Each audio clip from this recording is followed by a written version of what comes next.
I think the very word stalking implies that you're not supposed to like it. Otherwise, it would be called fluffy, harmless observation time. Molly Harper. What is going on, you guys? My name is Bubba, and welcome back to another insane story. Now, as a YouTuber, one thing I'm very happy about is that I've never really had a stalker. I know, it sounds insane. With a person with a following, usually you tend to get stalkers and people that would follow you around. And even though I've interacted with a couple of you guys, and you know, so much as I love my fans, or I don't like the word fans, I'm gonna say my audience, one thing I will say is that getting stalked is actually really scary. Don't get me wrong. I bet all of you guys have heard in school that one girl that's like, oh my God, like if I had a stalker and like, it's so scary. And like many of you guys question like, oh, like that's kind of weird. Why would someone want to stalk you? You're like mid. But the thing is that for some reason, as humans, we get obsessed to things very easily. Like if you're like me, you'd be obsessed with video games. And you know, as much as I could sit here playing, you know, the same game for, I want to say almost 12 hours straight, like I did with Batman Arkham Knight, you could basically be obsessed with almost anything. As humans, we are meant to be addicted to things. That's why we have, you know, people that are addicted to smoking devil's lettuce. Or another example is nicotine. For example, the thing you guys find in vaping for some reason. But today's story is about how someone stalked me. And no, I'm not saying like they stalked me nowadays when I became a YouTuber. This was actually funny enough back in high school. It was the most scariest thing ever. And honestly, the way this ended up happening was very scary. Basically, I remember it all started back in grade 9. In grade 9, I had a really good friend of mine that was a girl. And no, I did not do the devil's tango with this girl because I wasn't interested in her. But one thing I will say is that me and her, we had very similar personalities. We like playing games together. We like hanging out. And, you know, we enjoyed just kind of just chilling. I never really saw her as more than a friend, really, because, you know, she just didn't seem like my type at the time. Which, I mean, it sounds weird because originally in grade 9, I had a type. And then throughout the years, I just kind of went for whatever walked, I guess. But basically, I remember back when I was in high school, she was like my one friend that I could actually go talk to and complain about girls. And she would just understand it because she is a girl. I believe nowadays we all have that one person who does that. But anyways, going on with the story, I remember basically one time me and her were hanging out and her birthday was coming up. And me, I wanted to get her something really cool for a present. So I remember I ended up buying her a new controller for her console. She played Xbox, same as me. And basically, I bought her one of those like cool, like afterglow, like see-through glowing light controllers because she loved RGB the same way I did. Like, no joke, I loved RGB lights. Like, I literally had an RGB chair back then. If you guys went to my old gaming setup videos, you guys would see that. But basically, I remember I ended up getting her one of those controllers and I ended up going to her birthday party. I ended up going to her birthday, and when I did, I realized that she wasn't really actually having a party. It's so weird because she only invited me and another person that we both were friends with. She wanted to keep her party small is what she said, but I just found it weird. Anyways, when it came to like blowing candles and stuff, it was all good and stuff. Not much happened at the party other than just us talking about life and stuff and how it's crazy that we're getting older. I think we do this every year. But then something weird ended up happening where her parents ended up coming into the room with a big box and basically said, honey, we ended up getting you a gift that you really wanted. When her mom said that, for some reason, her eyes grew wide open. Like, it was like she was expecting something all this time, which is kind of weird because presents are supposed to be surprises. But I remember she ended up going through our presents first and, you know, she seemed excited about them. Like, she wasn't like, you know, enthusiastic. But when she got that present from our mom and dad, she was crazy excited. And I have no idea why. I found it weird because all she got when she opened her present was like miniature cameras and like spy equipment. I found it really weird and I had no idea why she wanted this, but she told me that she wanted it for a school project she was doing. So I was like, okay, whatever. Like literally all the spy equipment that like it was consistent of was basically, one of them was like a camera inside a pen. Two of them were super miniature cameras that honestly in a blind eye, you can't really see it. And also the last thing she got was like a weird like live stream footage of basically when she's able to like basically see a live feed of what's going on in front of the camera. At first I found it really creepy, but you know, when she told me it was for a school project, I guess, you know, it was whatever. I didn't really question her at the time, but honestly, I wish I did because let's just say things got worse. I remember the next day at school, I was hanging out with her and I saw that she was holding her spy pen basically in her like front pocket. And I asked her, I said, oh, like, are you doing your project today? She looks at me all weird and she's like, oh yeah,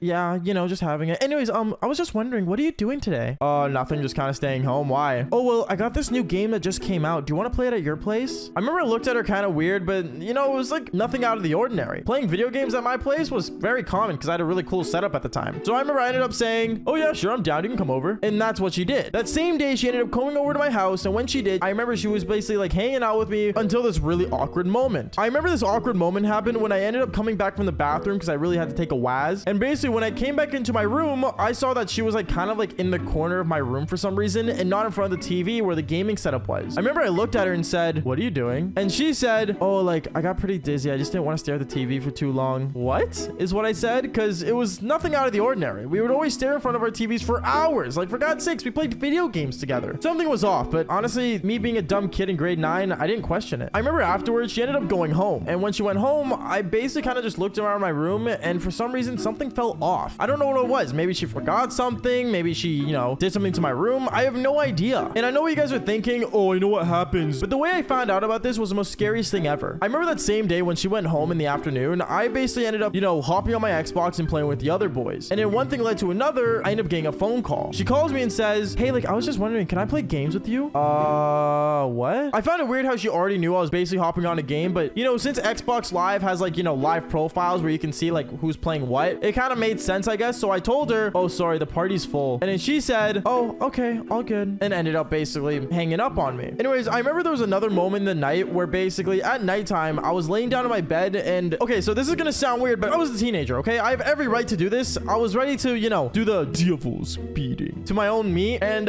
yeah, I couldn't do it. For some reason, I just had this awkward feeling that I was just being watched. I don't know why. I just had that weird feeling in your gut. And ladies and gentlemen, when you guys have this feeling, it's never usually wrong. There's usually something bad that's gonna happen. So I remember I just didn't end up doing it and went to bed. The next morning, I woke up and I got ready for school and all that, and I ended up going to school. And when I did, I remember my friend ended up coming up beside me, the girl, and said, hey, is everything all right? I looked at her and I said, yeah, everything's fine. Why? What's going on? And basically she was like, oh, like nothing, like, you know, you seemed off last night. Last night is what I said. And then she's like, oh, I meant like in the afternoon, you know, when we were hanging out. Oh, is what I said afterwards. I didn't really realize what she was talking about until night happened again. Now at night, I remember basically, since I didn't, you know, beat my meat the night before, I was kind of like in the mood to do the devil's tango. And luckily for me, I had a neighbor who was a really hot chick. That's a story for another time, but basically she'd usually come over. And I remember I ended up texting her saying, hey, like, want to come over? And she's like, okay, like, I'm down. And when I knew my neighbor was going to come over, I basically was already on Xbox playing games with the chick that was, you know, my friend at the time. And I told her, oh, like, I got to get off. Like, I'm just, you know, going to go to bed. But for some reason, this girl ended up saying, are you sure you're going to bed? Over the Xbox mic. I literally, like, kind of was weirded out and said, yeah, I'm going to bed. And I ended up just leaving the Xbox party. At that point, I knew something was off. I knew there was something going on. But honestly, the more I looked around my room, I didn't really feel there was something wrong. I don't know. It was a weird moment. But basically, 20 minutes later, the girl came over. Me and her, we went to my bed. And yes, we ended up doing the devil's tango. But I remember as we were doing it, midway through, I get a knock on my window. And no joke, it was legit the girl that was literally on Xbox party with me. My friend. I remember when she was looking through the window, I freaked out. I literally freaked out, stood up, turned on the lights, looked out the window and said, what are you doing? She looked at me and started crying from, you know, the other side of the window saying, you don't love me. You love her. You literally had to lie to me. Lie to you? I always knew we were just friends. But for some reason, she felt more than that, and a connection for some reason. Then afterwards, I remember my mom ended up inviting her in. I had to explain everything to her. And, you know, basically one thing led to another. I saw it. I saw there was a miniature camera in the corner of my room pointing at my gaming setup and my bed. Yeah, at that point, I was super mad. And I remember I ended up going to the corner of my room when I saw it. And the girl that was my friend, supposedly, ended up looking at me saying, wait, what are you doing? And basically, I ended up pulling out the camera, throwing it on the ground, and smashing it with my foot. It hurt a lot, actually. It hurt my foot majorly. But basically, I remember when I did that, everyone knew what was going on. And basically, my mom said, you need to leave or I'm calling the police. My mom ended up calling the police anyways because, you know, it's very illegal to stalk people like that. But knowing that there was a girl basically having a hidden camera in my room and stalking me the entire time was the most craziest thing ever. But anyways, guys, that's basically it for today's story. Make sure you guys do leave a like and subscribe to the channel if you haven't already. And like I always say, just follow for more embarrassing stories. Peace out, guys.